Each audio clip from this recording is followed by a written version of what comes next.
welcome back to Freight Waves Now, this carrier update. We're going to take a look at what's happening with both the pricing power index and kind of the market that leads the overall country. When we look at the freight economy, we talk about Los Angeles and the impacts Los Angeles has on the overall freight economy. And you can see it kind of with the PPI. It's an early mover of where things are going. So this to some extent. This is back with me having fun today. Yep. Taking two indices and throw them together. Mm-hmm. You look at your data and you look at different data points, and y'all produce the FreightWaves PPI, mm-hmm. and y'all brought it down. You brought it back up.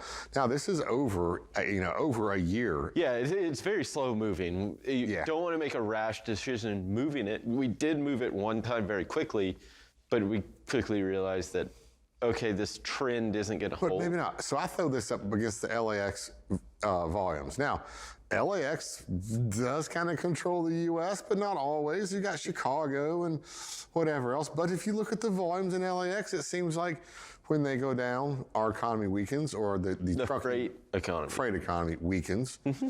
And then as it started to pick back up, it started to strengthen. But you have your dip, and you put your dip in. And we've talked about October. It seemed like there was a short period in October where spot prices just fell out. Volumes were down, so spot prices were down. This isn't irrational. This is kind of what it was, and then back to normal. And you could probably argue, why is it not moving that often? You want to see the longer term trend, right? Yeah, but you see, this. It's flat. And then that's flat. Yeah, it flattens out. The market tends to have these periods where it flattens out. So that's what I challenge you. If you have Sonar, go out, have some fun, and pick different indexes. Yeah, pin them to your wall. Print them off and pin them to your wall. When you see something else similar to it, start comparing and seeing. Yeah. Because you'll find some correlations that sometimes make sense, sometimes maybe not make sense. No, I think they're more just interesting to look at and talk about. And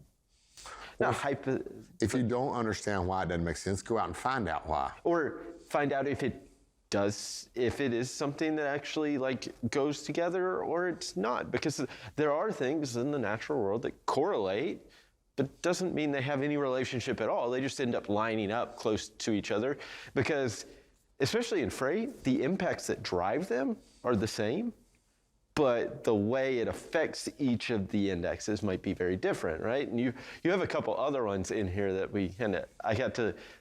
you hid these from me this morning. But I mean, here's a prime example of one that it makes sense. It's our inbound ocean TEU volume index in the yellow, so ocean volumes, and change in carrier authorities.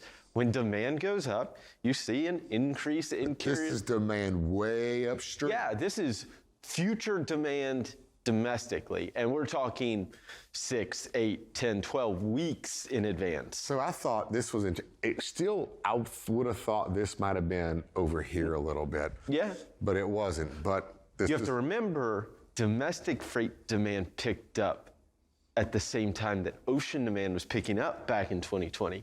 That's what drove this, right? And then when we remember the crisis and everything, shortages, and we were having to bring everything in, that's what that spike is. So this is a reaction to everybody having to go home. They get on their computer and they start ordering Amazon. Yeah.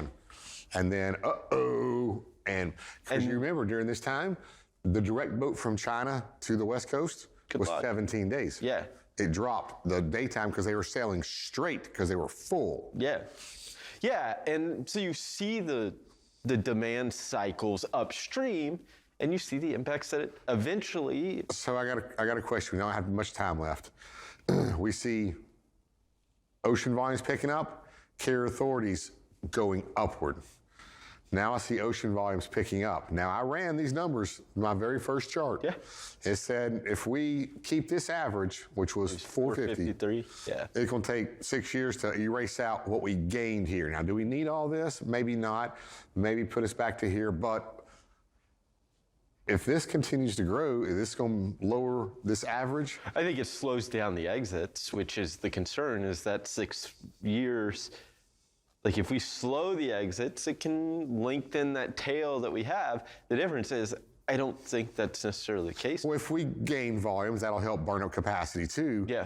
But what the result is, keeping those low spot rates for a long time, and which is going to actually, in the end, hurt everybody. Yep, absolutely. Donnie, thank you so much for this update. We'll be sure to check in with you again a little later. Right now, we'll hand it back over to Thomas and Kaylee.